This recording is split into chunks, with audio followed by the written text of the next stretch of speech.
जय हिंद साथियों, railway group D new exam 2026 के लिए पहला प्रश्न है आप सभी के सामने। दिए गए विकल्पों में से संबंधित संख्या का चयन कीजिए। यानी कि ये पहला प्रश्न आप सभी के सामने नंबर एनालॉजी से संबंधित प्रश्न दिया गया है और आप सभी से पूछा गया है कि जिस प्रकार से 95 का संबंध है 14 के साथ में, उसी प्रकार से 840 का संबंध किस संख्या के साथ में होगा। तो मेरे भाई इस टाइप के प्रश्न को हम दो तरीके से सोल्व करते हैं। आप कैसे करते हैं तो वो देखिए। इस टाइप के प्रश्न को हम दो तरीके से कैसे सोल्व करेंगे। या तो हम यहाँ पर पता करेंगे कि 195 से यहाँ पर 14 कैसे बना है, या फिर हम यहाँ पर पता करेंगे कि 14 से यहाँ पर 195 कैसे बना है। फिर इसी प्रकार से हम यहाँ पर बताएंगे कि 840 से इस प्रश्नवाचक चिन्ह के स्थान पर कौन सी संख्या आएगी, या फिर इन चारों विकल्पों में से हम इस प्रश्नवाचक चिन्ह के स्थान पर कौन सी संख्या रखें कि उससे यहाँ पर 840 बन जाए।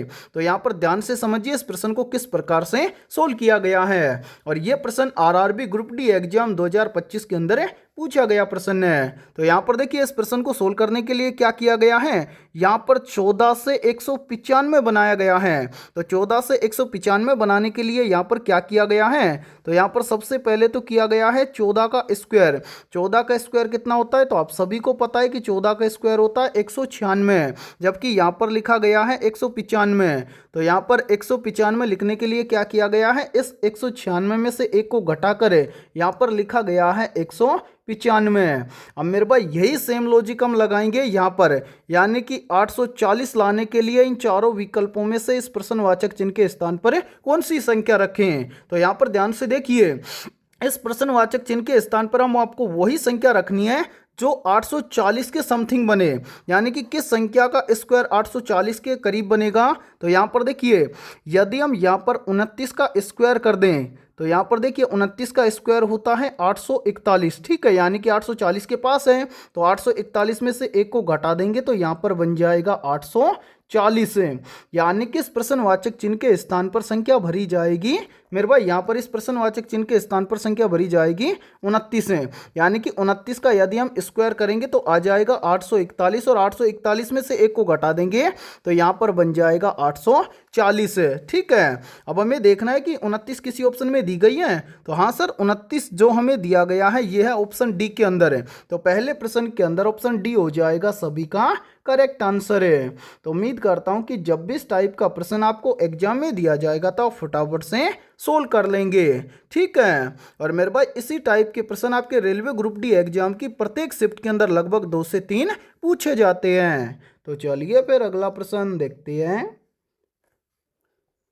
दूसरा प्रश्न है आप सभी के सामने, दी गई श्रृंखला में अगली संख्या कौन सी आएगी। यानी कि दूसरा प्रश्न आप सभी के सामने सीरीज से संबंधित प्रश्न दिया गया है और आपसे पूछा गया है कि इस सीरीज में इस 30 के बाद में यहाँ पर कौन सी संख्या आएगी।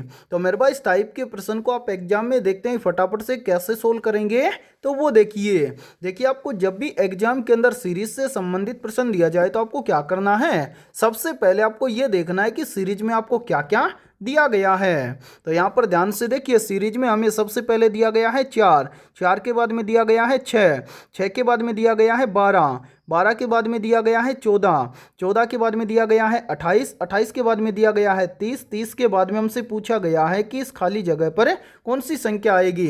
तो यहाँ पर ध्यान से देखिए सीरीज वाले प्रश्न को किस प्रकार से सोल्व किया गया है। तो यहाँ पर देखिए मेरे भाई यहाँ पर देखिए 4 से 6 बनेगा कैसे, तो यहाँ पर देखिए यदि हम 4 में क्या कर दें +2 कर दें तो 4 के अंदर +2 करेंगे तो यहाँ पर बन जाएगा 6।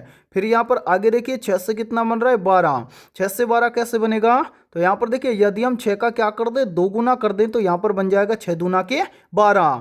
फिर देखिए 12 से कितना बन रहा है 14, 12 से 14 कैसे बनेगा, तो 12 के अंदर +2 कर देंगे तो बन जाएगा 12 और 2 14। फिर देखिए 14 से कितना बन रहा है 28, 14 से 28 कैसे बनेगा, तो यहाँ पर भी देखिए यदि हम 14 का क्या कर दें 2 गुना कर दें तो यहाँ पर बन जाएगा 14 दूना के 28। फिर देखिए 28 से कितना बन रहा है 30, 28 से 30 कैसे बनेगा, तो यहाँ पर देखिए यदि हम 28 में क्या कर दें +2 कर दें तो 28 और 2 मिलकर बन जाएगा 30। अब इसी प्रकार आपसे पूछा गया है कि 30 के बाद में यहाँ पर इस खाली जगह पर कौन सी संख्या आएगी। तो मेरे भाई यहाँ पर इस खाली जगह पर यानी कि इस प्रश्नवाचक चिन्ह की वैल्यू ज्ञात करने के लिए हम क्या करेंगे, नीचे जितनी भी संख्याएं आई हैं इन सभी संख्याओं को ध्यान से देखेंगे और पता लगाएंगे कि यहाँ पर क्या हुआ है। तो मेरे भाई यहाँ पर ध्यान से देखिए, यहाँ पर क्या हुआ है, सबसे पहले +2, उसके बाद में ×2, उसके बाद में +2, फिर ×2, फिर उसके बाद में +2। तो अब कंटिन्यू आगे करेंगे तो यहाँ पर हो जाएगा ×2, यानी कि यहाँ पर हम 30 का क्या कर दें, 2 गुना कर दें तो इस प्रश्न चिन्ह की वैल्यू हमें ज्ञात हो जाएगी। तो यहाँ पर ध्यान से देखिए, 30 का हम क्या कर देंगे, 2 गुना करेंगे। तो 30 का 2 गुना आप सभी को पता है, 30 का 2 गुना बन जाएगा 60, यानी कि इस प्रश्नवाचक चिन्ह के स्थान पर संख्या भरी जाएगी 60। अब हमें देखना है कि संख्या 60 किसी ऑप्शन में दी गई है, तो आंसर है संख्या 60 में दी गई है, ऑप्शन है सी के अंदर है। तो दूसरे प्रश्न के अंदर ऑप्शन सी हो जाएगा सभी का करेक्ट आंसर है। तो उम्मीद करता हूं कि जब भी आपको एग्जाम के अंदर सीरीज से संबंधित प्रश्न दिया जाएगा तो आप देखते ही फटाफट से सोल्व कर लेंगे, ठीक है। और इसी के साथ में देखिए, आप सभी के लिए बहुत ही इंपॉर्टेंट सूचना है, यदि आप पहली बार के अंदर railway group D new exam 2026 को क्रैक करना चाहते हैं तो हमने आपके railway group D new exam 2026 के लिए ऑल सब्जेक्ट के ऊपर लगभग 25,000 प्लस रामबाण क्वेश्चनों का मास्टर पीडीएफ सेट तैयार किया है। और जितने भी अभ्यर्थी ये कंप्लीट मास्टर पीडीएफ सेट लेना चाहते हैं तो वो सभी अभ्यर्थी हमारे इस व्हाट्सअप नंबर पर कांटेक्ट करके इस कंप्लीट मास्टर पीडीएफ सेट को ले सकते हैं। यहाँ पर ध्यान से देखिए, व्हाट्सअप नंबर है 7374826893। ये हमारा व्हाट्सअप नंबर है, इस व्हाट्सअप नंबर पर आप कांटेक्ट करके इस कंप्लीट मास्टर पीडीएफ सेट को ले सकते हैं। और मेरे भाई इस कंप्लीट मास्टर पीडीएफ सेट की प्राइस हमने रखी है मात्र और मात्र 99 रुपये, यानी कि ये कंप्लीट मास्टर पीडीएफ सेट आपको मिलने वाला है मात्र और मात्र 99 रुपये की फीस के अंदर है। और इस कंप्लीट मास्टर पीडीएफ सेट के अलावा आपको पूरे 15 प्रैक्टिस सेट भी बिल्कुल फ्री के अंदर मिलने वाले हैं। और मैं आप सभी को एक गारंटी के साथ में बोल रहा हूं, यदि आप एग्जाम से पहले एक बार इस कंप्लीट मास्टर पीडीएफ सेट को सरसरी निगाहों से देख लेते हैं तो आपके एग्जाम में ज़्यादातर क्वेश्चन आपको इसी मास्टर पीडीएफ सेट से देखने को मिलेंगे। और सभी क्वेश्चन फुल सॉल्यूशन के साथ में और सिलेक्टेड क्वेश्चन आपको मिलने वाले हैं, ठीक है। तो चलिए फिर अगला प्रश्न देखते हैं। तीसरा प्रश्न है आप सभी के सामने, यदि पुलिस को 80, 75, 60, 45, 15, 25 से कोडित किया जाता है तो दिल्ली को कैसे कोडित किया जाएगा। यानी कि यह तीसरा प्रश्न आप सभी के सामने कोडिंग डिकोडिंग से संबंधित प्रश्न दिया गया है। और मेरे भाई ये प्रश्न बहुत ही इंपॉर्टेंट प्रश्न है, क्योंकि इस टाइप के प्रश्न आपके रेलवे ग्रुप डी एग्जाम की प्रत्येक शिफ्ट के अंदर लगभग 2 से 3 पूछे जाते हैं। और ये प्रश्न आरआरबी ग्रुप डी एग्जाम 2025 के अंदर पूछा गया प्रश्न है। तो इस टाइप के प्रश्न को आप एग्जाम में देखते हैं फटाफट से कैसे सोल्व करेंगे, तो वो देखिए जब भी इस टाइप का प्रश्न आपको एग्जाम में दिया जाए तो आपको क्या करना है, सबसे पहले आपको यहाँ पर पता करना है कि पुलिस को यहाँ पर 80, 75, 60, 45, 15, 25 के रूप में कैसे कोडित किया गया है। फिर उसी प्रकार से हम यहाँ पर बताएंगे कि दिल्ली को कैसे कोडित किया जाएगा। तो यहाँ पर आपको क्या करना है, इस टाइप के प्रश्न को आप तभी एग्जाम के अंदर सोल्व कर पाएंगे जब आपको कंप्लीट अल्फाबेट लेटर नंबरिंग के साथ में याद होंगे तो। और याद रखना, जब भी आपको अल्फाबेट लेटर दिया जाए और उसके सामने आपको संख्या दी जाए तो सीधी सी बात है, सबसे पहले आपके सामने जितने भी अल्फाबेट लेटर दिए गए हैं उन सभी का आपको कर लेना है नंबरिंग। जैसे यहाँ पर ध्यान से समझिए, यहाँ पर सबसे पहले हमें एक शब्द दिया गया है पुलिस, तो यहाँ पर मैं लिख देता हूं POLICE, ठीक है मेरे भाई। अब यहाँ पर सी के बाद में क्या है ई, तो यहाँ पर सबका करेंगे नंबरिंग। तो यहाँ पर देखिए पी आता है कितने नंबर पर, 16 नंबर पर है। ओ आता है कितने नंबर पर, 15 नंबर पर है। एल आता है कितने नंबर पर, 12 नंबर पर है। आई आता है कितने नंबर पर, 9 नंबर पर है। सी आता है कितने नंबर पर, 3 नंबर पर है। और ई आता है 5 नंबर पर है। अब यहाँ पर तो ये संख्या आई है, जबकि यहाँ पर एक अलग ही संख्या लिखी गई है। तो यहाँ पर क्या किया गया है मेरे भाई, यहाँ पर आपके सामने जितनी भी संख्याएं दी गई है इन सभी का किया गया है 5 गुना। जैसे यहाँ पर देखिए 16 का हम क्या करेंगे, यानी कि 16 का यहाँ पर, 1 मिनट रुकिए मेरे भाई ध्यान से देखिए, 16 का यहाँ पर किया गया है 5 गुना, तो बन जाएगा 16 पंजे 80, ठीक है। उसके बाद में 15 का 5 गुना करेंगे तो बन जाएगा 15 5 75, ठीक है। उसके बाद में 12 का 5 गुना करेंगे तो बन जाएगा 12 पंजे 60। उसके बाद में क्या है 9 का 5 गुना करेंगे तो बन जाएगा 9 पंजे 45, ठीक है। लास्ट में क्या है मेरे भाई यहाँ पर क्या है 3, ठीक है, यानी कि 9 के बाद में 3 है, 3 का 5 गुना करेंगे तो बन जाएगा 5 3 15, और लास्ट के अंदर दिया गया है 5, 5 का 5 गुना करेंगे तो बन जाएगा 5 25 है। यानी कि पुलिस शब्द के, यानी कि पुलिस जो शब्द है इसके अंदर जितने भी अल्फाबेट लेटर दिए गए हैं उन सभी का सबसे पहले किया गया है नंबरिंग, और नंबरिंग करने के बाद में जो भी नंबर आया है उसका 5 गुना करके यहाँ पर संख्या लिखी गई है। यानी कि यहाँ पर देखिए सबसे पहले 80 है, 80 यहाँ पर भी है, उसके बाद में 75 है, यहाँ पर 75 है, उसके बाद में 60 है, यहाँ पर भी 60 है, उसके बाद में कितना है 60 के बाद में 45 है, यहाँ पर भी 45 है, उसके बाद में 15 25 है, तो यहाँ पर देखिए 15 25 यहाँ पर भी है। अब इसी प्रकार से हम आसानी से बता सकते हैं कि दिल्ली का कोड क्या होगा। अब यहाँ पर हम क्या करेंगे, ध्यान से देखिए, सबसे पहले हमें क्या करना है, यहाँ पर दिल्ली लिखना है। 1 मिनट रुकिए मेरे भाई, यहाँ पर मैं लिख देता हूँ दिल्ली, DELHI, ठीक है। तो सबसे पहले इन सभी का करो नंबरिंग, यानी कि डी आता है कितने नंबर पर, 4 नंबर पर, ई आता है कितने नंबर पर, 5 नंबर पर, एल आता है कितने नंबर पर, 12 नंबर पर है, एच आता है कितने नंबर पर, 8 नंबर पर, और आई आता है 9 नंबर पर है। अब इन सभी अंकों का हम क्या करेंगे 5 गुना, यानी कि सबसे पहले 4 का 5 गुना करेंगे तो 5 चौक हो जाएगा 20, ठीक है। 5 का 5 गुना करेंगे तो बन जाएगा 5 25, ठीक है। उसके बाद में क्या है 12, 12 का 5 गुना करेंगे तो बन जाएगा 12 पंजे 60 है। उसके बाद में क्या है 8, 8 का 5 गुना करेंगे तो बन जाएगा 8 पंजे 40 है। और लास्ट के अंदर दिया गया है 9, 9 का 5 गुना करेंगे तो बन जाएगा 9 पंजे 45 है। अब हमें देखना है कि 20 25 है, 60 40 45 किसी ऑप्शन में दिया गया है, तो आंसर है 20 25 60 40 45, यह हमें दिया गया है ऑप्शन बी के अंदर है। तो तीसरे प्रश्न के अंदर ऑप्शन बी हो जाएगा सभी का करेक्ट आंसर है। तो उम्मीद करता हूं कि जब भी इस टाइप का प्रश्न आपको एग्जाम में दिया जाएगा तो आप देखते हैं फटाफट से सोल्व कर लेंगे, ठीक है। तो चलिए फिर अगला प्रश्न देखते हैं। चौथा प्रश्न है आप सभी के सामने, असंगत विकल्प छांटें, यानी कि यहाँ पर इन चारों विकल्पों में से एक विकल्प आपको असंगत मिलेगा, उसको आपको छांटना है। कैसे, ध्यान से देखिए। देखिए इस टाइप के प्रश्न आपके एग्जाम की हर एक शिफ्ट के अंदर लगभग 2 से 3 पूछे जाएंगे। असंगत छांटने के लिए आपको क्या करना है, इन चारों विकल्पों में से 3 विकल्प तो आपको क्या मिलेंगे, किसी न किसी प्रकार से समान या संगत मिलेंगे, और एक विकल्प आपको क्या मिलेगा, भिन्न अलग या फिर असंगत मिलेगा, और उस भिन्न या फिर असंगत विकल्प का हमें क्या करना है, चयन करना है। इस टाइप के प्रश्न को आप फटाफट से सोल्व कैसे करेंगे, तो उसको समझने के लिए आपको 1 मिनट देना है। यहां पर देखिए कुछ पॉइंट आपको हमेशा याद रखने हैं, तभी आप इस टाइप के प्रश्न को एग्जाम में सोल्व कर पाएंगे। इस टाइप के प्रश्न को सोल्व करने के लिए सबसे पहले तो आपको कंप्लीट अल्फाबेट लेटर नंबरिंग के साथ में याद होने चाहिए, और हर एक लेटर का अपोजिट लेटर आपको याद होना चाहिए। जैसे यहाँ पर देखिए जो नए स्टूडेंट हैं उनको नहीं पता होगा कि अपोजिट लेटर हम कैसे देखते हैं, और जो पुराने स्टूडेंट हैं जो काफ़ी समय से तैयारी कर रहे हैं तो उनको पता है कि अपोजिट लेटर कैसे देखते हैं। देखिए मेरे भाई, जैसे मैं आपको बोल दूँ कि ए का अपोजिट होता है जेड, अब नए स्टूडेंट बोलेंगे कि हमें कैसे पता चलेगा कि ए का अपोजिट जेड है, तो सबसे पहले इनका आपको करना है नंबरिंग। जैसे एक का नंबर होता है 1 और जेड का नंबर होता है 26 है। समझना इन दोनों अंकों को यदि हम आपस में जोड़ दें और इनका टोटल योग 27 हो जाए तो समझना ये एक दूसरे के अपोजिट यानी कि विपरीत हैं, और यदि टोटल योग 27 नहीं है तो ये एक दूसरे के अपोजिट नहीं है, ठीक है। जैसे यहां पर देखिए मैं आपको बोल दूं कि m क्या है, n का अपोजिट है, ठीक है, यानी कि एक दूसरे के अपोजिट होते हैं, यानी कि a का अपोजिट z होता है और z का अपोजिट a होता है। जैसे मैंने बोल दिया कि m का अपोजिट n है और n का अपोजिट m है। कैसे है, ध्यान से देखिए, m आता है कितने नंबर पर, 13 नंबर पर, और n आता है कितने नंबर पर, 14 नंबर पर है। दोनों को आपस में जोड़ेंगे तो 13 और 14 मिलकर बन जाएगा 27। ये आपको याद रखना है, ठीक है।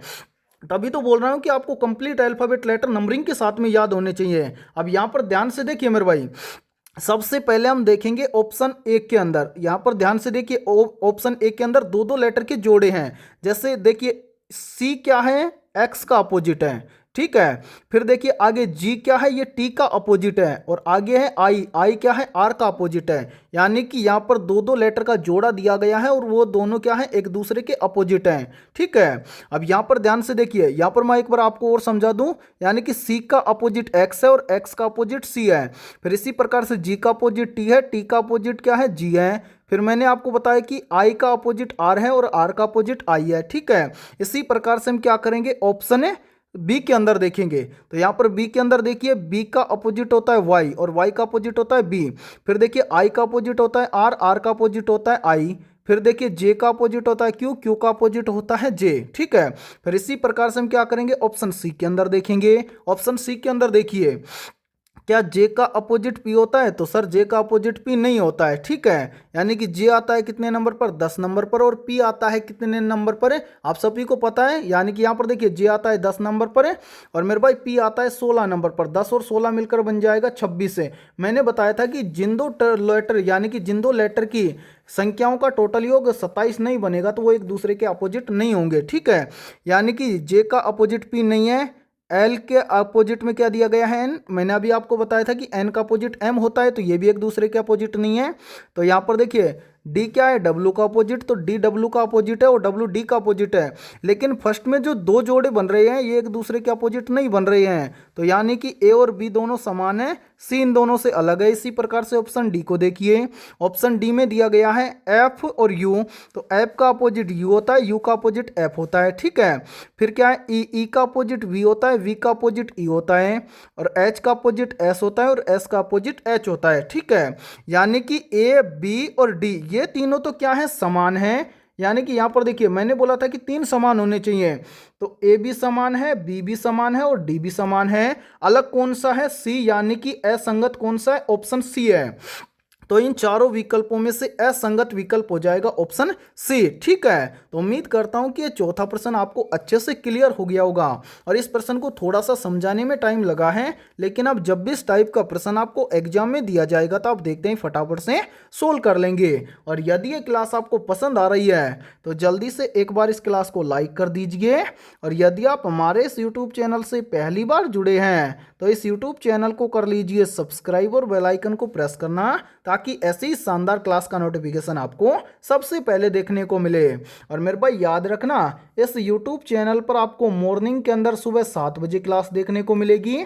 उसके बाद में आपको मॉर्निंग के अंदर क्लास देखने को मिलेगी सेकंड क्लास सुबह 11 बजे, और दूसरा हमारा मिशन टारगेट क्लासेज नाम से YouTube चैनल है, उस पर आपको रोजाना शाम को 8:30 बजे, यानी कि शाम को 8:30 बजे आपको रेलवे ग्रुप डी एग्जाम के लिए प्रैक्टिस सेट देखने को मिलेगा। तो वहां से जाकर भी आप प्रैक्टिस सेट को देख सकते हैं, ठीक है। तो चलिए फिर अगला प्रश्न देखते हैं। पांचवा प्रश्न है आप सभी के सामने, लुप्त संख्या ज्ञात करें। यानी कि ये पांचवा प्रश्न आप सभी के सामने मिसिंग नंबर से संबंधित प्रश्न दिया गया है, और आपसे पूछा गया है कि इस तीसरी आकृति में इस प्रश्नवाचक चिन्ह के स्थान पर कौन सी संख्या आएगी। तो मेरे भाई इस टाइप के प्रश्न को आप एग्जाम में देखते ही फटाफट से कैसे सोल्व करेंगे तो वो देखिए, और ध्यान से देखिए। ये प्रश्न आरआरबी ग्रुप डी एग्जाम 2025 के अंदर पूछा गया प्रश्न है। तो सबसे पहले हम क्या करेंगे, पहली आकृति के अंदर जितनी भी संख्याएं दी गई है इन सभी संख्याओं को ध्यान से देखेंगे और पता करेंगे कि इस आकृति के अंदर इन संख्याओं को किस प्रकार से सोल्व करके लिखा गया है। तो यहाँ पर देखिए मेरे भाई, पहली आकृति के अंदर ध्यान से देखिए, यहाँ पर पहली संख्या है 9। तो 9 क्या है, तो आप सभी को पता है 9 है 3 का स्क्वायर, ठीक है। उसके बाद में क्या है 16, 16 क्या है, 16 है 4 का स्क्वायर। 16 के बाद में क्या है 25, 25 क्या है 5 का स्क्वायर। इतनी चीजें आपको याद होनी चाहिए। और यहाँ पर लास्ट में 36, 36 है 6 का स्क्वायर। यानी कि एक सीरीज लिखा गया है, यहाँ पर 3 का स्क्वायर, 4 का स्क्वायर, 5 का स्क्वायर, उसके बाद में 6 का स्क्वायर, कंटिन्यू चल रहा है ये, ठीक है। इसी प्रकार से कलर चेंज करते हैं। अब आगे देखिए दूसरी आकृति में देखिए, यहाँ पर देखिए मेरे भाई, यहाँ पर क्या है 16, 16 क्या है आप सभी को पता है 16 है 4 का स्क्वायर। 16 के बाद में क्या है 25, 25 क्या है 5 का स्क्वायर है। उसके बाद में क्या है 25 के बाद में 36, 36 है 6 का स्क्वायर है। उसके बाद में यहाँ पर क्या है 49, 49 है 7 का स्क्वायर, ठीक है। अब यहाँ पर ध्यान से देखिए, यानी कि यहाँ पर भी क्या किया गया है, कंटिन्यू लिखा गया है 4 का स्क्वायर, 4 के बाद में 5 का स्क्वायर, 5 के बाद में 6 का स्क्वायर, और 6 के बाद में 7 का स्क्वायर, ठीक है। अब यहाँ पर आप ध्यान से देखिए मेरे भाई, यहाँ पर देखिए सबसे पहले यहाँ पर है 36, 36 क्या है आप सभी को पता है 6 का स्क्वायर है। उसके बाद में क्या है 49, 49 क्या है 7 का स्क्वायर है। उसके बाद में यहाँ पर इस प्रश्न चिन्ह के स्थान पर कौन सी संख्या आएगी वो देखेंगे। उसके बाद में क्या है 81, 81 क्या है 9 का स्क्वायर है। तो यहाँ पर ध्यान से देखिए मेरे भाई, 6 का स्क्वायर, 6 के बाद में 7 का स्क्वायर, 7 के बाद में क्या होना चाहिए 8 होना चाहिए। यहाँ पर आएगा 8 का स्क्वायर, 8 के बाद में 9 का स्क्वायर। 8 का स्क्वायर कितना होता है आप सभी को पता है, 8 का स्क्वायर होता है 64 है। यानी कि प्रश्नवाचक चिन्ह के स्थान पर संख्या भरी जाएगी 64 है। अब हमें देखना है कि संख्या 64 किसी ऑप्शन में दी गई है, तो आंसर है संख्या 64 में दी गई है ऑप्शन ए के अंदर है। तो पांचवें प्रश्न के अंदर ऑप्शन ए हो जाएगा सभी का करेक्ट आंसर है। तो उम्मीद करता हूं कि जब भी इस टाइप का प्रश्न आपको एग्जाम में दिया जाएगा तो आप देखते ही फटाफट से सोल्व कर लेंगे।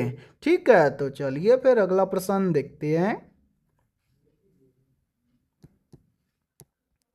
छठा प्रश्न है आप सभी के सामने, विटामिन ए सबसे अधिक मात्रा में कहाँ पाया जाता है?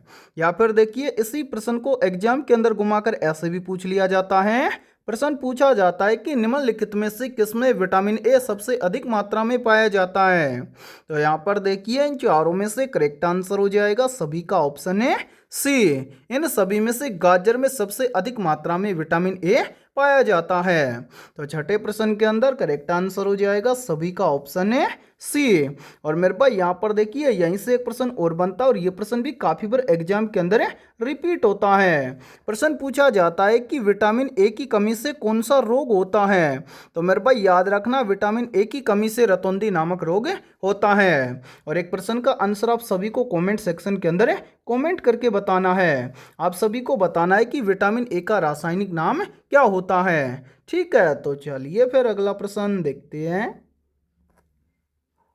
सातवां प्रश्न है आप सभी के सामने, श्वेत रक्त कण क्या कहलाते हैं? मेरे भाई वेरी वेरी इंपॉर्टेंट प्रश्न है ये।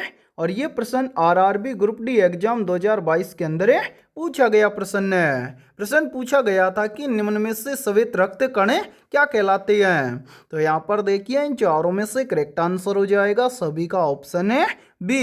श्वेत रक्त कण कहलाते हैं ल्यूकोसाइट।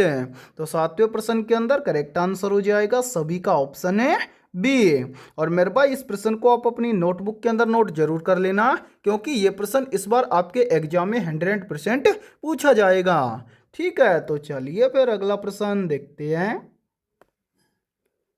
आठवां प्रश्न है आप सभी के सामने, किसे टेबल साल्ट कहते हैं? ऑप्शन ए ऑक्सीजन क्लोराइड को, ऑप्शन बी है कैल्शियम क्लोराइड को, ऑप्शन सी है सोडियम क्लोराइड को, और ऑप्शन डी है सोडियम हाइड्रोक्साइड को। तो यहाँ पर देखिए इन चारों में से करेक्ट आंसर हो जाएगा सभी का ऑप्शन है सी। टेबल साल्ट कहा जाता है सोडियम क्लोराइड को। तो आठवें प्रश्न के अंदर करेक्ट आंसर हो जाएगा सभी का ऑप्शन है सी। यानी कि मेरे भाई यहाँ पर देखिए काफी बार एग्जाम के अंदर पूछ लिया जाता है कि साधारण नमक का रासायनिक सूत्र क्या होता है? तो साधारण नमक का सूत्र होता है सोडियम क्लोराइड। यानी कि टेबल साल्ट बोला जाता है साधारण नमक को, और साधारण नमक को बोला जाता है क्या? यानी कि साधारण नमक का रासायनिक नाम होता है सोडियम क्लोराइड। ठीक है, ये बातें आप याद रखना। ठीक है मेरे भाई, तो चलिए फिर अगला प्रश्न देखते हैं। नौवां प्रश्न है आप सभी के सामने, भोजन का पाचन मुख्यतः किस अंग के द्वारा होता है? ऑप्शन ए है छोटी आंत के द्वारा, ऑप्शन बी है ग्रासनली के द्वारा, ऑप्शन सी है यकृत के द्वारा, और ऑप्शन डी है हृदय के द्वारा। तो यहाँ पर देखिए इन चारों में से करेक्ट आंसर हो जाएगा सभी का ऑप्शन है ए। भोजन का पाचन मुख्यतः छोटी आंत के अंदर होता है, या फिर हम बोल सकते हैं कि छोटी आंत के अंदर भोजन का पूर्णतः पाचन होता है। ठीक है, तो नौवें प्रश्न के अंदर करेक्ट आंसर हो जाएगा सभी का ऑप्शन है ए। और इसी के साथ में देखिए यहीं से एक प्रश्न और बनता है, और ये प्रश्न भी काफी बार एग्जाम के अंदर रिपीट होता है। प्रश्न पूछा जाता है कि मानव शरीर की सबसे बड़ी ग्रंथि कौन सी है? तो मेरे पास याद रखना मानव शरीर की सबसे बड़ी ग्रंथि है यकृत ग्रंथि। इसी के साथ में एक प्रश्न और बनता है, और ये प्रश्न भी काफी बार एग्जाम के अंदर पूछ लिया जाता है। प्रश्न पूछा जाता है कि हृदय के अंदर कितने कक्षक होते हैं? तो मेरे भाई याद रखना हृदय के अंदर 4 कक्षक होते हैं, जिनके अंदर 2 आलिंद होते हैं और 2 निलय होते हैं। ठीक है, तो चलिए फिर अगला प्रश्न देखते हैं।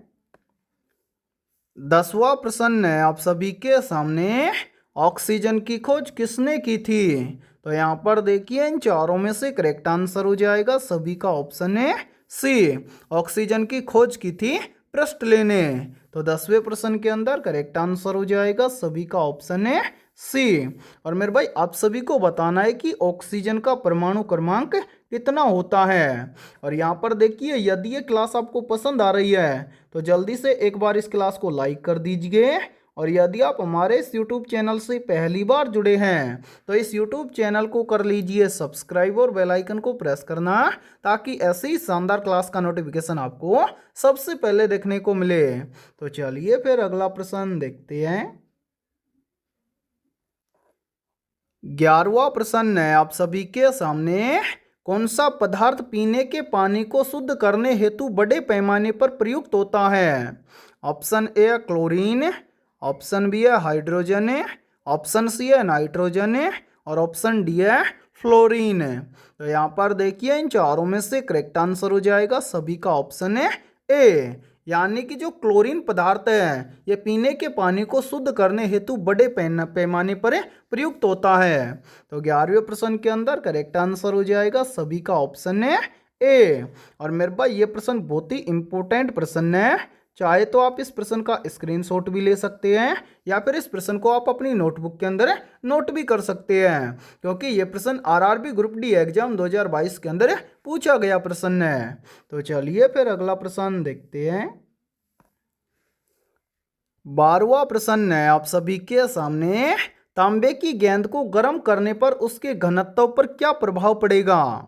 तो यहाँ पर देखिए इन चारों में से करेक्ट आंसर हो जाएगा सभी का ऑप्शन है ए। तांबे की गेंद को गर्म करने पर उसका घनत्व घट जाता है। तो 12वें प्रश्न के अंदर करेक्ट आंसर हो जाएगा सभी का ऑप्शन है ए। और मेरे भाई यहाँ पर देखिए यहीं से एक प्रश्न और बनता है और ये प्रश्न भी काफी बार एग्जाम के अंदर रिपीट होता है और इन दोनों प्रश्नों के बीच में 90% स्टूडेंट क्या होते हैं, कंफ्यूज होते हैं। तो यहाँ पर देखिए यहीं से एक प्रश्न और बनता है। प्रश्न कैसे पूछा जाता है, यहाँ पर मैं लिख देता हूं आयतन, ठीक है। और प्रश्न यहाँ से बनेगा मेरे भाई, कैसे पूछा जाएगा कि तांबे की गेंद को गर्म करने पर उसके आयतन पर क्या प्रभाव पड़ेगा। तो मेरे भाई याद रखना, तांबे की गेंद को गर्म करने पर उसका आयतन क्या होता है, बढ़ता है। यानी कि तांबे की गेंद को गर्म करेंगे तो उसका घनत्व तो क्या होता है, घटता है, और आयतन क्या होता है, बढ़ता है। ठीक है, ये बातें आप याद रखना। ठीक है मेरे भाई, तो चलिए फिर अगला प्रश्न देखते हैं। 13वां प्रश्न है आप सभी के सामने, किस अमल का प्रयोग सीसा संचायक बैटरी में किया जाता है? तो यहाँ पर देखिए इन चारों में से करेक्ट आंसर हो जाएगा सभी का ऑप्शन है बी, यानी कि जो सल्फ्यूरिक अम्ल है इसका प्रयोग सीसा संचायक बैटरी में किया जाता है। तो 13वें प्रश्न के अंदर करेक्ट आंसर हो जाएगा सभी का ऑप्शन है बी। और मेरे भाई यहाँ पर देखिए काफी बार एग्जाम के अंदर पूछ लिया जाता है कि सल्फ्यूरिक अम्ल का रासायनिक सूत्र क्या होता है। तो याद रखना सल्फ्यूरिक अम्ल का रासायनिक सूत्र होता है H2SO4। ठीक है, और इसी के साथ में देखिए आप सभी के लिए बहुत ही इंपॉर्टेंट सूचना है, यदि आप पहली बार के अंदर railway group D new exam 2026 को क्रैक करना चाहते हैं तो हमने आपके railway group D new exam 2026 के लिए ऑल सब्जेक्ट के ऊपर लगभग 21,000 प्लस रामबाण क्वेश्चनों का मास्टर पीडीएफ सेट तैयार किया है। और जितने भी अभ्यर्थी ये कंप्लीट मास्टर पीडीएफ सेट लेना चाहते हैं तो वो सभी अभ्यर्थी हमारे इस व्हाट्सअप नंबर पर कांटेक्ट करके इस कंप्लीट मास्टर पीडीएफ सेट को ले सकते हैं। व्हाट्सअप नंबर है 7374826893। ये हमारा व्हाट्सअप नंबर है। इस व्हाट्सअप नंबर पर आप कांटेक्ट करके इस कंप्लीट मास्टर पीडीएफ सेट को ले सकते हैं। और मेरे भाई इस कंप्लीट मास्टर पीडीएफ सेट की प्राइस हमने रखी है मात्र और मात्र 99 रुपये, यानी कि ये कंप्लीट मास्टर पीडीएफ सेट आपको मिलने वाला है मात्र और मात्र 99 रुपये की फीस के अंदर है। और इस कंप्लीट मास्टर पीडीएफ सेट के अलावा आपको पूरे 15 प्रैक्टिस सेट भी बिल्कुल फ्री के अंदर मिलने वाले हैं। और ये जितने भी क्वेश्चन मिलेंगे आपको सिलेक्टेड क्वेश्चन मिलने वाले हैं और सभी क्वेश्चन आपको फुल सॉल्यूशन के साथ में मिलेंगे। और मैं आप सभी को एक गारंटी के साथ में बोल रहा हूं, यदि आप एग्जाम से पहले इस कंप्लीट मास्टर पीडीएफ सेट को एक बार सरसरी निगाहों से देख लेते हैं तो आपके एग्जाम में ज़्यादातर क्वेश्चन आपको इसी मास्टर पीडीएफ सेट से देखने को मिलेंगे। ठीक है, तो चलिए फिर अगला प्रश्न देखते हैं। 14वां प्रश्न है आप सभी के सामने, विद्युत केतली में किसके द्वारा पानी गर्म होता है?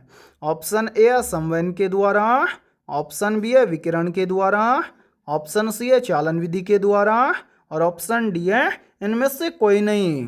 तो यहाँ पर देखिए इन चारों में से करेक्ट आंसर हो जाएगा सभी का ऑप्शन है सी, विद्युत केतली में चालन विधि के द्वारा पानी गर्म होता है। तो 14वें प्रश्न के अंदर करेक्ट आंसर हो जाएगा सभी का ऑप्शन है सी। तो चलिए फिर अगला प्रश्न देखते हैं।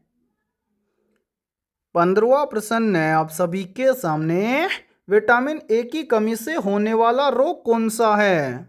ऑप्शन ए है बेरी बेरी, ऑप्शन बी है रिकेट्स, ऑप्शन सी है स्कर्वी और ऑप्शन डी है रतौंदी। तो यहाँ पर देखिए इन चारों में से करेक्ट आंसर हो जाएगा सभी का ऑप्शन है डी। विटामिन ए की कमी से होने वाला रोग है रतौंदी। तो 15वें प्रश्न के अंदर करेक्ट आंसर हो जाएगा सभी का ऑप्शन है डी। तो मेरे भाई आज की इस क्लास के अंदर इतना ही। फिर मिलते हैं ऐसे ही बेहतरीन और शानदार क्वेश्चनों के साथ सुबह 11 बजे।